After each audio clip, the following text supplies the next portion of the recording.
कहानी है बाज का पुनर्जन्म। Story of the life of an eagle from birth to death. हर बाज की जिंदगी में बढ़ते उम्र की मोड़ पर एक ऐसा समय आता है जहां उसके सामने पहले दो रास्ते सरल और तुरंत समाधान देने वाले होते हैं, और वही तीसरा रास्ता कठिन और पीड़ा देने वाला होता है। लेकिन बाज पीड़ा चुनता है और यहीं से शुरू होता है बाज का पुनर्जन्म। हमारे जिंदगी में कई ऐसे मौके आते हैं जब हमें परेशानियों का सामना करना पड़ता है। कई लोग तो जीवन में संघर्ष कर आगे निकल जाते हैं और कई अपने हालातों से हार मानकर खुद को जिंदगी के हवाले कर देते हैं। ऐसे में हमारी जिंदगी और हमारा खुद का कोई वजूद नहीं रहता।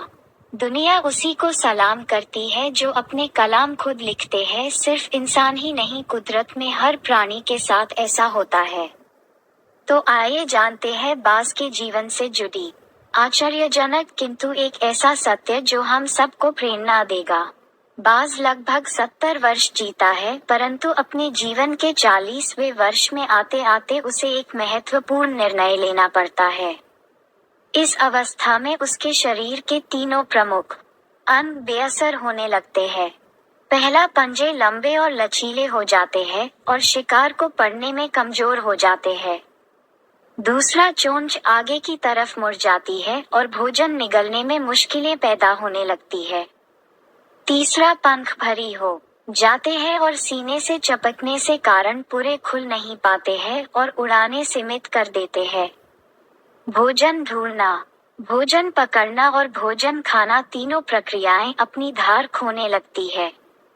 उसके पास तीन ही रास्ते बचते हैं, या तो अपनी शरीर छोड़ दे या अपनी प्रवृत्ति छोड़ गिद्ध की तरह त्यागी हुए भोजन पर निर्भर हो जाए, या फिर स्वयं को फिर से स्थापित करे आकाश के साफ तौर से जाहिर बादशाह के रूप में। जहां पहले दो रास्ते सरल और तुरंत समाधान देने वाले हैं, वही तीसरा अत्यंत पीड़ादायी और लंबा।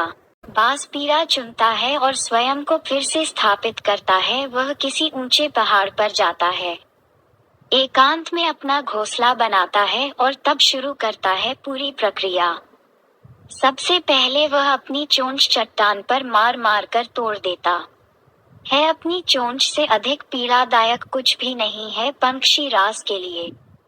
अब वह इंतजार करता है चोंच के फिर से उगाने की, और उसके बाद वह अपने पंजे भी उसी प्रकार तोड़ देता है और इंतजार करना है पंजों का फिर से उगाने का। नई चोंच और पंजे आने के बाद वह अपनी भरी पंखों को एक एक कर नोच कर निकालता है और प्रतीक्षा करता है पंखों की पुनः उगाने का। 150 दिन की पीड़ा और इंतजार, और तब उसे मिलती है वही भव्य और ऊंची उड़ान। इस पुनर्स्थापना के बाद वह ऊर्जा, सम्मान और गरिमा के साथ 30 साल और जीता है। आपने कई बार ये सुना होगा, भगवान भी उसी की मदद करते हैं जो अपनी मदद खुद करता है। आज आपको इसकी मिसाल मिल गई होगी। जैसे बाज संघर्ष करता है 150 दिन तक, और भगवान उसका संघर्ष बेकार नहीं जाने देते, उसको नई जिंदगी देकर कुदरत हमें सिखाने बैठी है। जैसे पंजे पकड़ के प्रतीक है, चोंच सक्रियता की और पंख कल्पना को स्थापित करते हैं। इच्छा हालातों पर काबू रखने की, सक्रियता स्वयं की अस्तित्व की गरिमा बनाए रखने की, कल्पना जीवन में कुछ नएपन बनाए रखने की। हम में भी 40 तक आते आते इच्छा, सक्रियता और कल्पना तीनों के तीनों निर्बल पड़ने लगते हैं।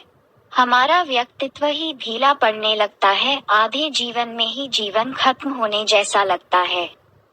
उत्साह, आकांक्षा, ऊर्जा नीचे की ओर जाने लगती है। हमारे पास भी कई विकल्प होते हैं, कुछ सरल और कुछ पीड़ादायक। हमें भी अपने जीवन के मजबूरी भरे अतिलचीनेपन को त्याग कर काबू दिखाना होगा। बाज की पंजों की तरह हमें भी आलस पैदा करने वाली वक्र मानसिकता को त्याग कर ऊर्जा से भरी सक्रियता दिखानी होगी। बाज की चोंच की तरह हमें भी भूतकाल में जकड़े अस्तित्व के भारीपन को त्याग कर कल्पना की आजाद उड़ानें भरने होंगी। बाज की पंखों की तरह 150 दिन ना सही 1 माह ही बिताया जाए स्वयं को दोबारा स्थापित करने में, जो शरीर और मन से चिपका हुआ है उसे तोड़ने और नोचने में पीड़ा तो होगी ही, बाज तब उड़ाने भरने को तैयार होंगे, इस बार उड़ाने और ऊंची होगी, अनुभवी होंगी और अनंत की ओर जाएंगी, जीत तक जंग जारी रहेंगी।